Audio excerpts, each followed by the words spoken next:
Bien, buenas noches, hermanos. El día de hoy vamos a hablar acerca de la reencarnación y la Biblia. Desde el siglo IV, una parte fundamental de la doctrina mesiánica de Jesús, que deliberadamente fue vetada a los fieles por orden del emperador, fue prohibida la reencarnación, ¿no? Corría el año 543 después de Cristo, de la era presente, en Bizancio, capital de Roma, y el emperador Justiniano, considerado por los historiadores como el último verdadero emperador romano, estaba a punto de tomar una decisión que afectaría gravemente a los verdaderos cristianos del futuro.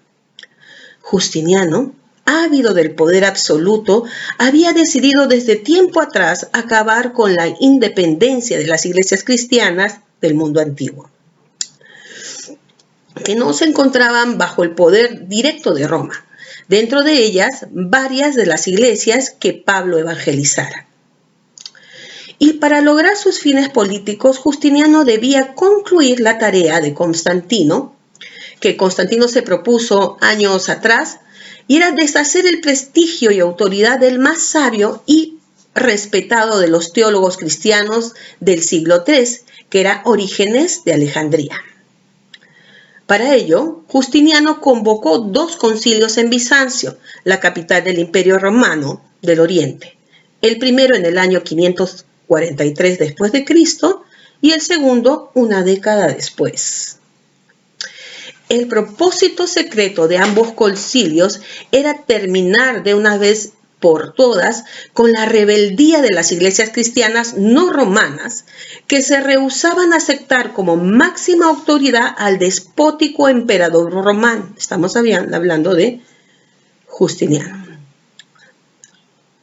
Aunque el pretexto oficial fue otro, el deliberar sobre los llamados 3 capítulos de la iglesia disidentes considerados por Justiniano como rebeldes y heréticos, quienes tenían como máxima autoridad moral al amado y respetado padre de la iglesia original, a Orígenes de Alejandría, la mente más preclara y brillante del cristianismo original,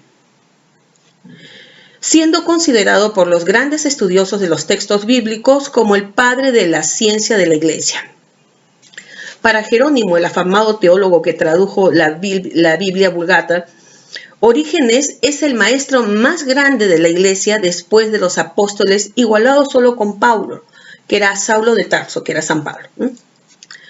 San Gregorio de Niza lo calificó como el príncipe de la erudición cristiana del siglo III.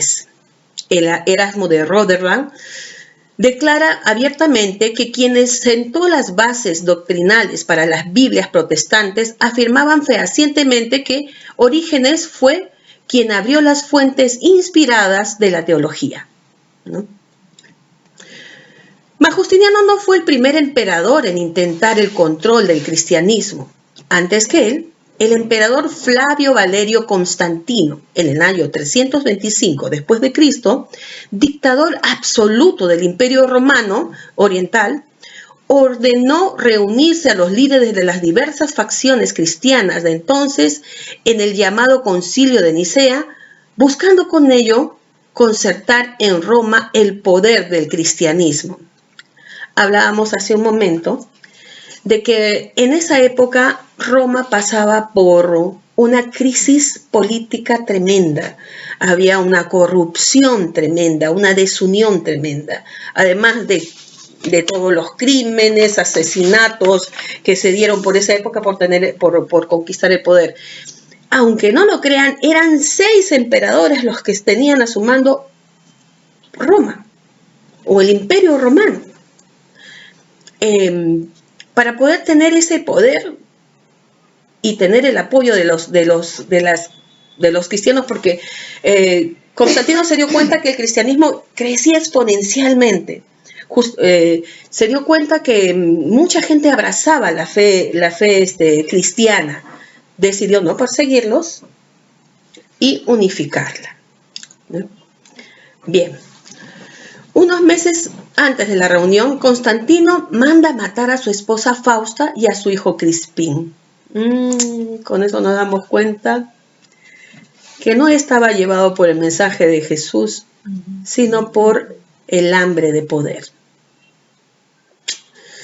Constantino, astutamente ante el avasallador avance del cristianismo, potenciado por sus numerosos mártires y fieles creyentes, habría simulado unirse a la nueva religión, valiéndose de un fenómeno meteorológico al que hizo pasar como milagro ante las masas ignorantes, ¿no? Eso fue en la batalla del puente Milvio, donde él logra vencer a su oponente, que era Magencio, ¿no? Para poder derrotar así a su oponente, Magencio, hijo de Maximiano y cuñado de Constantino, pues este estaba casado con Fausto, hija de Maximiano, y estaba matando al cuñado. Y lo logró hacer. Aunque continuó siendo un pagano de corazón hasta su muerte, como han comprobado historiadores y serios investigadores bíblicos. Constantino ofreció a los líderes religiosos que si se aliaban a él, lanzaría todo su poder imperial a favor de ellos, si lograban acordar un texto único que a su vez apoyara de manera incondicional al emperador romano. Las decisiones que se hicieron en aquel concilio llevaron a la fundación formal de la Iglesia Católica o Romana, que era parte del Estado Imperial Romano.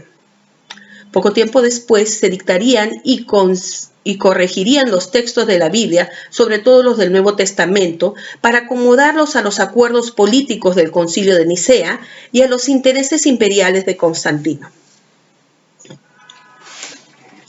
Los escritos fueron y vinieron con el fin de satisfacer así a los peculiares intereses de los cómplices de Constantino. Para afianzar la unidad absoluta e indiscutible alrededor de Roma surgió el dogma, la autoritaria y arbitraria de un credo absoluto e indiscutible que estaba por encima de toda evidencia o verdad en contra. O sea, nadie podía refutarlo. Por siglos los papas serían romanos y todas las creencias que estaban en conflicto en el nuevo credo dogmático serían descartadas, perseguidas y aniquiladas sin piedad. Estamos hablando de los cristianos cátaros, estamos hablando de todas esas iglesias que no se aliaron. Ahora vamos a hablar acerca de Justiniano, que es el emperador del que tenemos que hablar, ¿no? El papel de Justiniano y su esposa Teodora sería definitivo para conseguir este fin terrenal, el poder absoluto.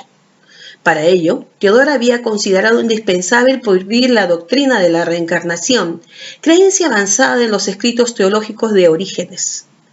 Convenció a Justiniano y ambos desataron un implacable proceso político para esos creyentes, con amplia mayoría en la comunidad cristiana, para finalmente desechar esa creencia. La historia muestra claramente que la decisión de descartar del cristianismo el concepto de la reencarnación fue obra humana, por los intereses mundanos y políticos de Justiniano y Teodora, con el fin de difamar y aniquilar las influencias de Orígenes en el credo cristiano. ¿Qué ocurría con Justiniano? Justiniano era un hombre débil de carácter, dominado por Teodora, una mujer muy hábil y astuta, que de prostituta llegó a ser emperatriz. Una mujer que tenía un pasado muy oscuro, era hija de una actriz y de un domador de osos en el hipódromo de Constantinopla. Y se sabe que en aquel entonces las actrices ejercían el comercio de la carne, ¿no? Pero sin embargo ella se hace amiga de la esposa de Belisario, que era el general de Justiniano, y logra de alguna manera, luego de una vida muy azarosa, logra conquistarlo. Y él se queda perdidamente enamorado de ella. y logra casarse y ser emperatriz. ¿Qué ocurre? Para ella llegar a ese lugar, para tener para llegar al punto de ser lo más bajo de la sociedad en aquel entonces, llegar a ser una emperatriz, cometió muchos crímenes. Y mucha gente le decía que eso los tenía que pagar, y caro, que le iban a faltar vidas para poder pagar sus deudas, ¿no?, que tenía por todos los crímenes que había cometido. Y ella, pues inocente, pensó que sacando este texto iba a poder cambiar esa situación, ¿no? Cuando las leyes de la naturaleza no las vamos a poder cambiar, ¿no? Bueno, ¿dónde más quedamos? La historia muestra claramente que la decisión de descartar del cristianismo el concepto de la reencarnación fue humana por los intereses mundanos y políticos de Justiniano y Teodora, con el fin de difamar y aniquilar la influencia de Orígenes del credo cristiano. Así fue como Justiniano convoca el Concilio II de Constantinopla en el año 553 después de Cristo, excluyendo a los obispos rebeldes y reuniendo solo a aquellos que por conveniencia o por miedo acataban las órdenes del emperador. De esta forma, el poder religioso unificado estaría en Roma, cuya principal autoridad religiosa era el Papa Vigilio, que estuvo en el papado desde el 537 hasta el 555, quien admiraba y seguía fielmente los análisis y la teología de Orígenes. Al enterarse de la verdadera agenda del emperador Justiniano, aún estando en Constantinopla, decidió no asistir al amañado concilio. Y es Justiniano quien preside la apertura del concilio en ausencia del Papa en rebeldía. Enfurecido Justiniano encarceló, torturó y amenazó de muerte al Papa Vigilio, pero este se rehusó a aceptar las conclusiones de este concilio tan manipulado, aún a riesgo de su propia vida. Finalmente el Papa tuvo que ceder cuando el general Belisario, ejecutor de las masacres de Hipódromo de Constantinopla, donde en un solo día dio muerte a más de 30.000 hombres. ¿Cómo se da esta situación? Existían dos facciones en aquel entonces, los del partido azul y los del partido verde. Ellos tenían sus confrontaciones allá en el hipódromo de Constantinopla, pero como quien era de la facción azul era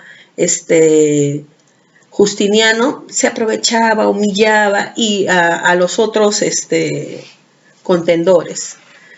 Es así como este pueblo la gente se torna en rebeldía y decide atacar a Justiniano. Él se vio sitiado y quiso huir, pero Teodora le dijo que no huyera, que el púrpura era un excelente color para una mortaja. Y él decide enviar a Belisario, que era su general, con otro más,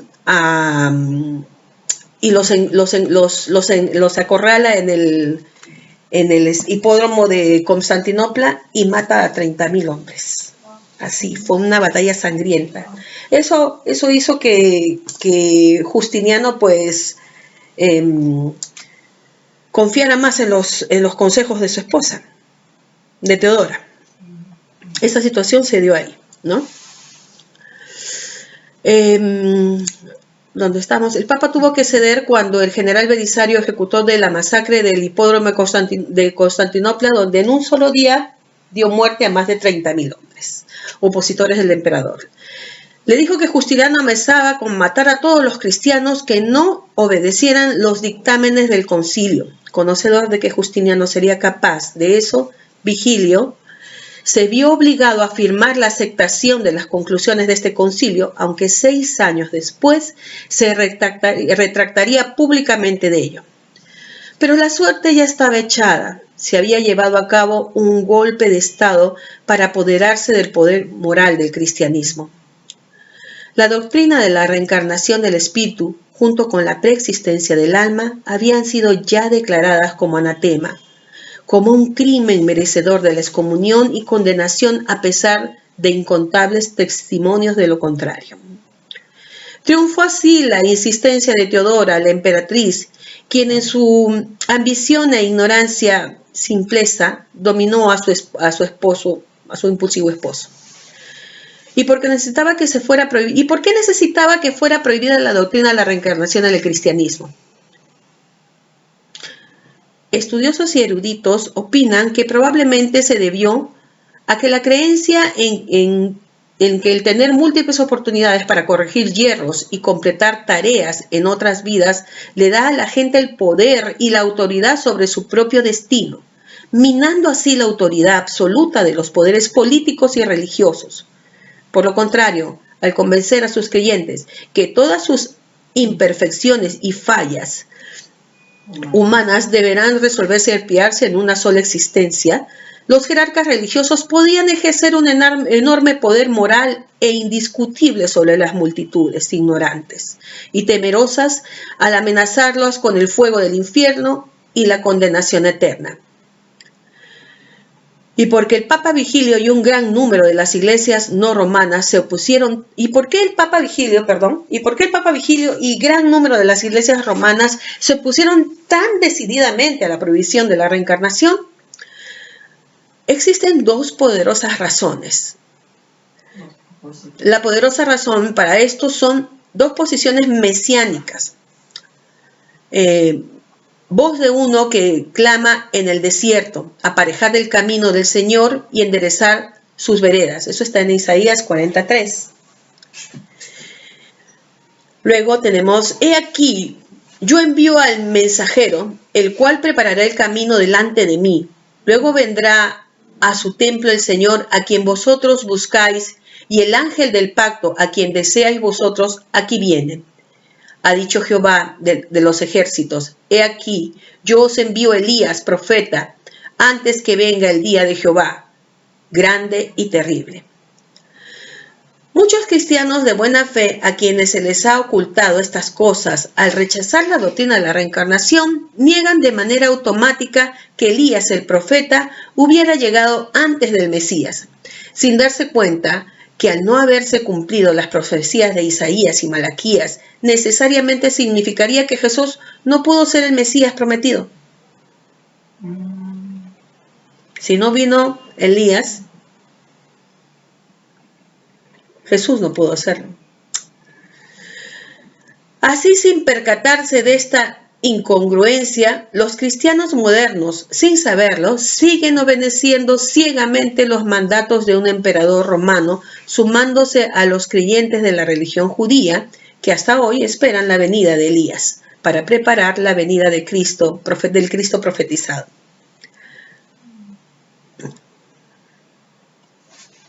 Al rechazar la posibilidad del espíritu de Elías en Juan el Bautista, se rechaza también sin darse cuenta la revelación en que el ángel de Dios le diera a Zacarías, padre de Juan el Bautista. Y se le apareció el ángel del Señor al pie de la derecha del altar del incienso.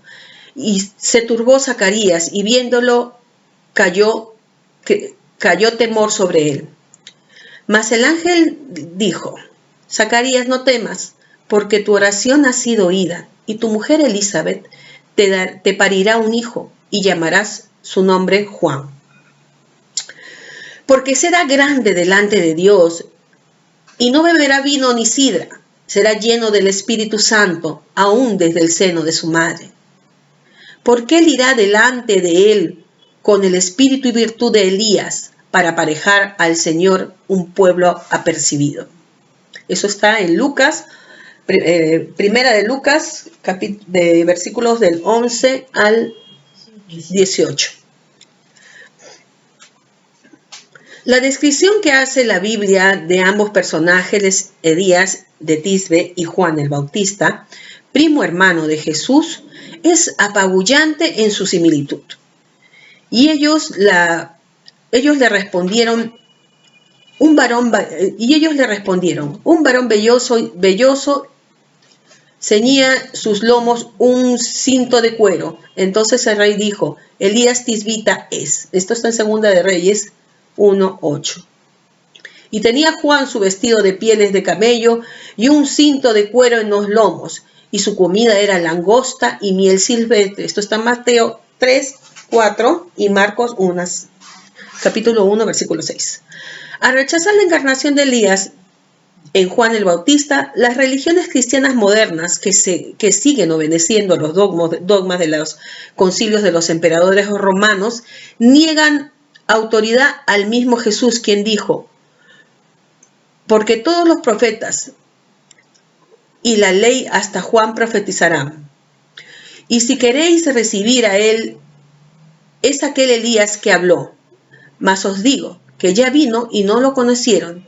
Antes hicieron en él todo lo que quisieron. Buenos cristianos, que aún el día de hoy siguen poniendo la palabra del hombre por encima de la palabra divina y se enfrentan a este dilema. Seguir los dictados de un emperador romano creyendo que son de origen divino, dar por buena la palabra de Dios y sus enviados, los profetas y el mismo Cristo. Pedro y los apóstoles dejaron esto muy claro cuando dijeron, es menester obedecer a Dios antes que a los hombres. Los detractores de la doctrina de la reencarnación solo pueden citar dos partes de la Biblia muy breves. En el Nuevo Testamento, la primera es la propuesta de Juan el Bautista, la respuesta que Juan el Bautista da a los sacerdotes saduceos y escribas que le interrogan preguntándole, ¿qué pues, eres tú Elías? Él dijo, no. ¿Eres tú el profeta? Y él respondió, no. Y el Bautista dijo la verdad, si su nombre en ese momento era Juan. Un nuevo nombre siguiendo las profecías de Isaías. Y te será puesto un nombre nuevo en la boca de Jehová, que la boca de Jehová nombrará. Que la boca de Jehová nombrará. Esto es en Isaías 62:2. Si nosotros recordamos al profeta Elías, él era un hombre muy impetuoso.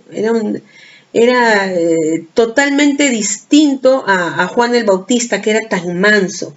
Pero también recordemos que cuando alguien reencarna, pues viene con un carácter distinto.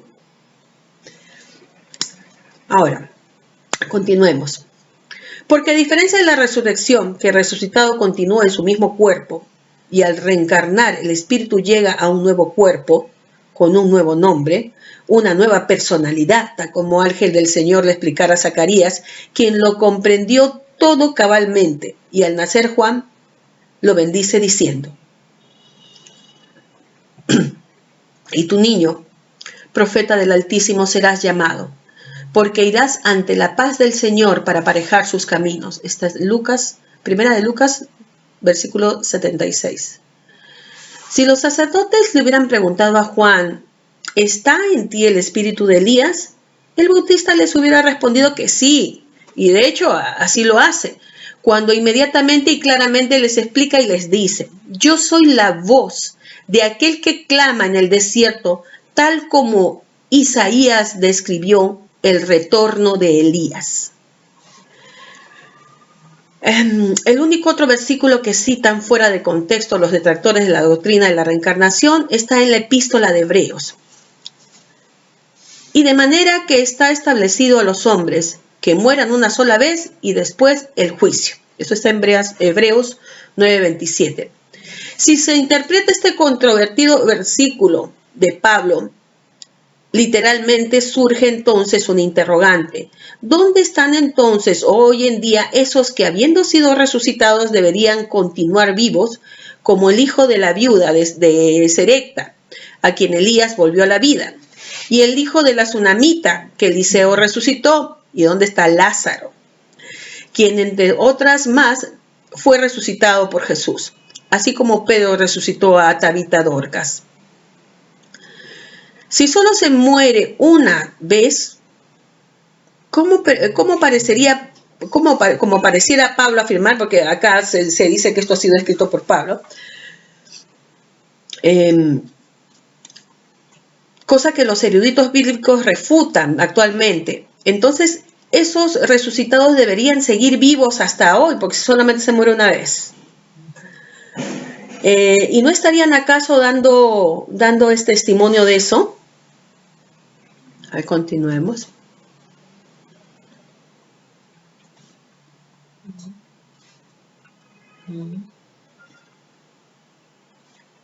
Si solo se muere una única vez, es posible que quienes fueron resucitados puedan morir de nuevo. Si estos resucitados estuvieron vivos el día de hoy, ¿no estarían dando testimonio de ello? ¿No? Es fácil advertir que esto no es así, porque es controversial este pasaje en la epístola de los Hebreos. ¿Por qué es controversial? Pensemos esta, ¿no?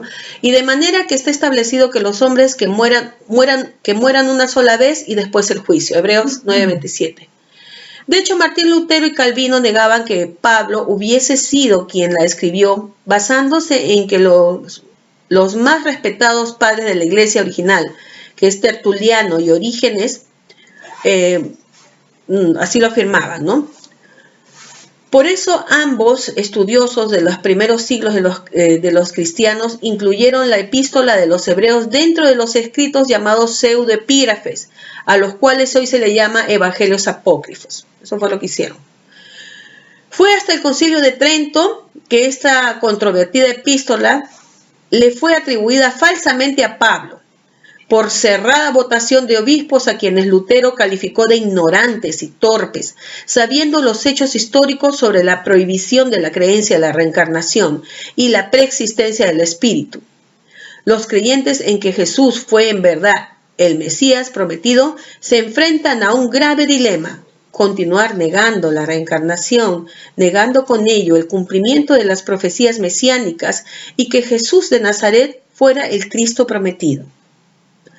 O aceptar que el amor de Cristo, Dios, y su perdón son infinitos, y que solo aceptando la reencarnación de Elías en Juan el Bautista es como se cumpliría de forma formal esta profecía, ¿no? De que antes de que viniera el Mesías, vendría Elías. ¿Está ahí?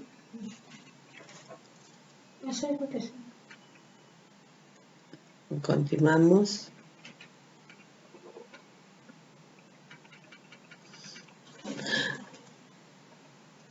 No. De forma total. Una prueba sobre la reencarnación. Sí, una prueba sobre la reencarnación. Una prueba sobre la reencarnación y la ley de causa y efecto en la Biblia, tal como dijo Jesús a uno de sus seguidores tras haberles cortado la oreja a un soldado romano en el huerto de Getsemaní antes de ser apresado. Guarda tu espada, al que mata con espada lo matarán. Eso es causa y efecto. Lo que a continuación les relata se encuentra escrito en la Biblia en Reyes 18, ¿no? Y ahora vamos a hablar acerca de Elías. ¿Qué pasó con Elías? ¿Y por qué es que en la Biblia está plenamente graficado todo lo que es acerca de la ley de causa y efecto? Elías y los sacerdotes de Baal. Elías, al ver que los sacerdotes de Baal no pudieron demostrar el poder del ídolo al que adoraban, ofreció un holocausto a Jehová para aclamar su presencia, para que Jehová mismo prenda el holocausto, y pronto cayó fuego del cielo y prendió el holocausto. Sí. Pero los sacerdotes del dios Baal inmediatamente se rindieron, se arrodillaron y manifestaron que su Dios era el más poderoso. Pero seguidamente Elías ordenó apresar a todos los sacerdotes de Baal y los llevó al arroyo de Sison, y allí los decapitó. Eran 400.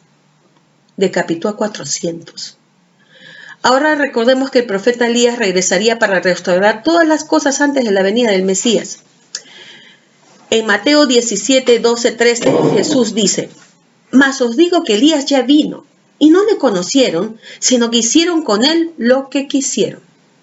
Entonces los discípulos comprendieron que se les había hablado de Juan el Bautista. Esto mismo se repite en Marcos 9:13. Y les digo que Elías ya vino y le hicieron todo lo que quisieron, como está escrito. Él, Juan el Bautista, primero preparó el camino del Mesías y fue el que bautizó al mismo Jesús. ¿Quién era Juan el Bautista para tener el poder de bautizar a Jesús? Y ahora díganme, ¿cómo murió Juan el Bautista? Exacto, decapitado. ¿Y recuerdan qué hizo Elías en el norte Carmelo con los sacerdotes de Baal? A 400. ¿Acaso no los decapitó? Bueno. ¿Y qué dijo Jesús en el huerto de Getsemaní? Al que mata con espada lo matarán. Claro ejemplo del cumplimiento de la ley de causa y efecto. Y para completar esta hipótesis, recordemos que dice la Biblia sobre la concepción tan particular de Juan el Bautista. Zacarías y Elizabeth no podían tener hijos y ya muy ancianos, se les presentó el ángel del Señor a Zacarías y le dijo: no tengas miedo, porque Dios ha escuchado tus ruegos y te dará un hijo al que pondrás de nombre Juan y te llenará de gozo. Y muchos se alegrarán de su nacimiento, porque tu hijo será grande delante de los ojos del Señor.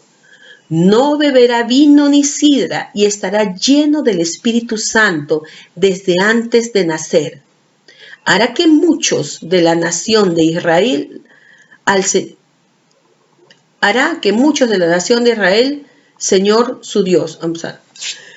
Irá Juan delante del Señor con el espíritu del profeta Elías para reconciliar a los padres con los hijos y para que los rebeldes aprendan a obedecer de este modo y preparar al pueblo para recibir al Señor. Queda a nuestro criterio deducir si el cristianismo en sus inicios creía en la reencarnación. Vemos que sí. Y esto es un hecho histórico. Pero sin embargo, durante mucho tiempo, durante mucho tiempo las misas y el evangelio se decía en latín y de espaldas a los feligreses. Realmente no teníamos contacto, simplemente nos decían teníamos que hacer esto, teníamos que hacer lo otro, lo hacíamos. Y no teníamos capacidad de crítica porque no teníamos el conocimiento, ¿no? Esto es historia. Esto es realmente lo que ocurrió. Estos son hechos históricos. Queda a nuestro criterio deducir si el cristianismo en sus inicios creía en la reencarnación. En la Biblia no lo encontramos directamente, pues ha sido editada muchas veces a conveniencia de la Iglesia para defender sus propósitos. Bien, les agradezco mucho la atención. Espero que les haya gustado. Hemos tratado de hacer de manera breve todo este pasaje de la reencarnación y la Biblia, que no figura, pero la idea que ustedes supieran por qué no figura y qué nos dice la historia con respecto a eso. ¿Tienen alguna pregunta, alguna que les pueda absolver, algún interrogante? Yo sí tengo una pregunta. Sí, dime. ¿Por qué este tema de la reencarnación no se ha seguido viendo si la historia continúa, ha continuado, la iglesia continúa, hay nuevos papas, hay papas que se están adecuando, como es el papa actual también, ¿no? Se están adecuando a la nueva situación de la sociedad, al tipo de población que tenemos? ¿Y por qué este tema se ha dejado de lado y no se ha seguido viendo el tema de la reencarnación? Aparte de los intereses que se supone, los intereses que existen a nivel de la iglesia, pero este tema, ¿por qué está tan escondido, digamos, dentro de la iglesia católica? Me refiero específicamente a la iglesia católica, porque no sé si en las demás iglesias cristianas de repente lo tocan o no lo tocan tampoco.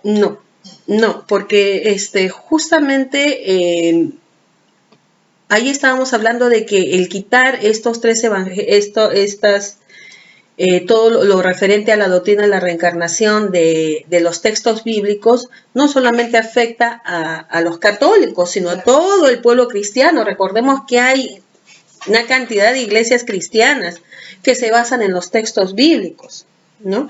Entonces, al quitar toda esta doctrina de la reencarnación, También lo hacen las otras iglesias cristianas. Pero básicamente es poder. Ya sabemos que Teodora tenía sus intereses, ¿no? Pero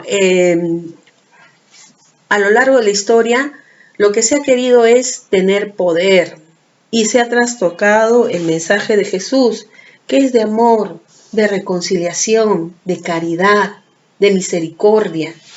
Él no quiso hacer ninguna religión, él no vino con ninguna idea de hacer ninguna religión, él era judío. Él lo que vino es a mostrarnos el camino para llegar al Padre. Él vino a hacer una revolución en nuestros corazones, en nuestras conciencias. Pero no fue escuchado, porque la gente tampoco lo entendía. Por eso es que él hablaba en parábolas. No estábamos preparados. No estaba preparada. Pero sin embargo, esto fue utilizado porque Jesús no pasó desapercibido, porque fue utilizado por un Constantino para tener fuerza política, y a través de los siglos la Iglesia ha estado manejando a todos los feligreses, que es prácticamente gran parte de la humanidad, con la salvación. Estoy hablando de las cabezas, estoy hablando de aquellos que hacen los concilios, estoy hablando de aquellos que toman las decisiones. No ese misionero, no esa misionera que realmente vive el Evangelio de Jesucristo en carne propia, que trabaja, que en situaciones muy adversas, que comparte la pobreza física de su pueblo, que lo ayuda. No estoy hablando de él, porque ella vive el Evangelio de Jesucristo. Estoy hablando de las cabezas a lo largo de la historia. Estoy hablando de cómo es que se trastocó el mensaje de Jesucristo con esta forma de evangelizar que tenía la Inquisición, ¿no? ¿Qué cosas? Pero eso era lo que entendía el hombre de aquel entonces. Era lo que era capaz de entender, de aceptar. Vio una oportunidad y bueno, continuó. Porque fue una forma de manejar a la gente con la salvación. Por eso es que no se trabajó en la doctrina de reencarnación, porque es una oportunidad. Yo siempre digo la reencarnación solidaria porque es una oportunidad. Al reencarnar tenemos la oportunidad de saldar deudas de vidas pasadas, de mejorar y avanzar un poquito más espiritualmente. Recordemos que hablamos de que nosotros vamos a ir creciendo desde el átomo hasta el arcángel. ¿Y cuántas reencarnaciones vamos a necesitar para poder llegar a esa perfección espiritual? Dentro de lo que cabe, porque no vamos a llegar a ser Dios tampoco, ¿no? No, un poquito mejor nada más, un poquito mejor. Una pregunta. Siempre cuando ya entendí la reencarnación, yo me preguntaba, ¿y por qué muestra el Evangelio la resurrección? O sea, ¿lo reemplazaron? ¿Cuál fue el objetivo, no? Porque se supone, algunas religiones la católica dicen que vamos a resucitar, la católica también, pero ya con el tema de la reencarnación, como que la resurrección queda como que es un término que no va, ¿no? No te olvides que todas estas cosas de resurrección, reencarnación, son cosas que acordaron los obispos en los diferentes concilios. La interpretación, ¿no? Y todo eso fue orientado a tener poder. Además, también se habla de que el único que ha resucitado es Jesús. Pero Lázaro y todos los otros ejemplos. Ahí está. Y los que resucitaron, que se supone que son no solamente Lázaro. Ajá, entonces ahí como que queda algo. Pero es que si nosotros es que a veces nosotros vamos a tomar literalmente lo que como resurrección, ¿no? Recordemos que Jesús era un hombre, un superhumano. Él tenía un magnetismo único y de repente una persona que estaba en estado catatónico o que estaba con alguna enfermedad que antes no se podía, no se podía diagnosticar, no se sabía, no se podía dar ningún tipo de nombre a estas enfermedades. Él era capaz de levantarlo, era capaz de reanimarlo, tenía un magnetismo único, pero solo hacía él. Pero estamos hablando de que Pedro también resucitó. ¿Tú crees que Pedro tenga el poder de resucitar? O que de repente con su magnetismo puede haberle hecho un pase, lo que nosotros llamamos un pase magnético, y puede haber neutralizado alguna situación que se le presentaba. ¿No? Esas son cosas que también tenemos que ver en los milagros de Jesucristo. Habrán sido sanadores en todo caso. Sí, total y absolutamente son sanadores, han sido sanadores. ¿Alguna pregunta, alguna intervención, algo que quieran aportar, acotar? Todo claro. Todo tranquilo. Todo Está tranquilo. muy claro. Bueno, entonces gracias por haberme permitido estar con ustedes y hablarle un poquito más. Gracias.